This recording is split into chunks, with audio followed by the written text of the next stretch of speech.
Produkt. Økologisk kosmetiske produkter er et langvarigt produkt, det vil sige, at de forbruges over længere tid. Kvalitet. Den funktionelle kvalitet omfatter de økologiske kosmetiske produkters egenskaber.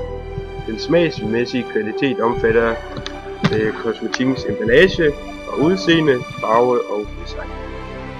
Psykologisk kvalitet drejer sig om den prestige eller det image, der kan være forbundet med økologisk kosmetik.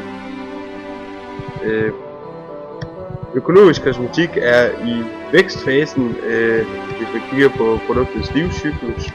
Her stiger efterspørgselen kraftigt, fordi en større del af kundemassen tager produktet til sig. Markedet bliver også mere interessant for konkurrenterne. I artiklen siger de blandt andet, at der er kommet stor konkurrence blandt de økologiske produkter, og de oplever hele tiden, at der kommer nye produkter til. Produkterne har i de senere år bevæget sig fra traditionelle helsekostbutikker over til varehuse og kæder som Matas.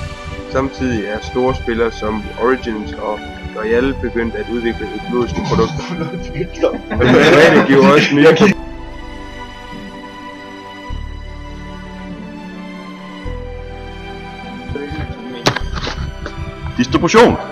Distributionskanalerne.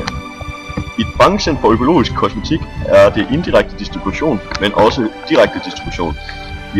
De ikke sælger deres produkter direkte til slutbrugeren, men har i stedet for flere mellemled i distributionskæden, med mindre det er en stor kæde, som vil købe produktet, så kan de gå direkte til producenten. Nogle producenter har også hjemmesider, hvor slutbrugeren kan købe det direkte af producenten.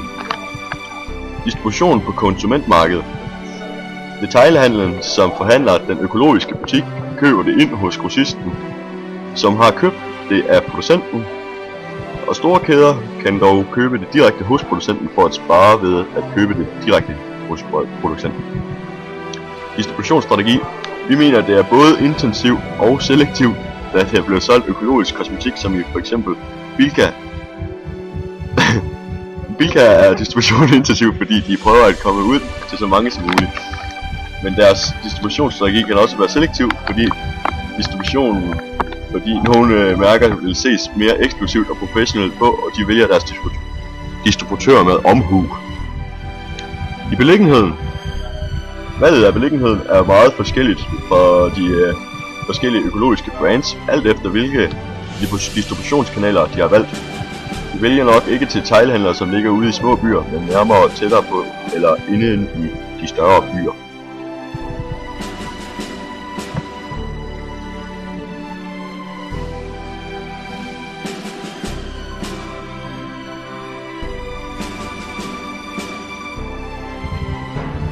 Pris.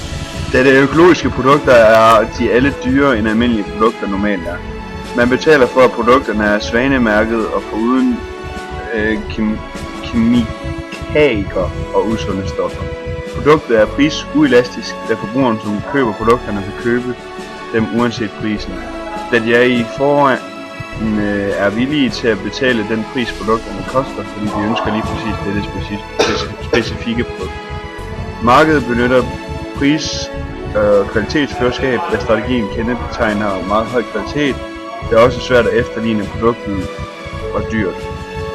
Markedsbaseret prisafsættelse. Præferencebestemt pris, da man jo har præference for et specifikt produkt. Forbrugeren er villig til at betale prisen for det unikke produkt.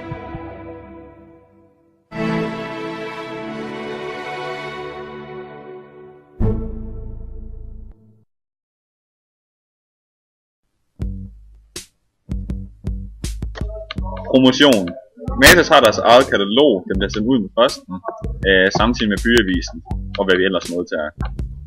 I deres katalog har de altid deres side, som er fokuseret udelukkende på deres økologiske produkter, mest fra deres egen Matas-stribede serie.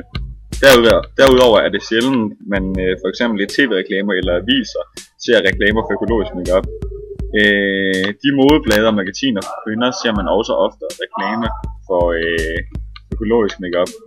Man ser aldrig specifikke mærker, sponsorer til diverse offentlige begivenheder som sådan. Jeg vil mene, at hele branchen inden for økologisk makeup benytter pull-strategien, da de vælger at indrykke via magasiner og blade. Da de har valgt tv-kampagner fra på grund af de store omkostninger, og så halvdelen af de personer, der ser tv nok mænd, og det er ikke deres målgruppe.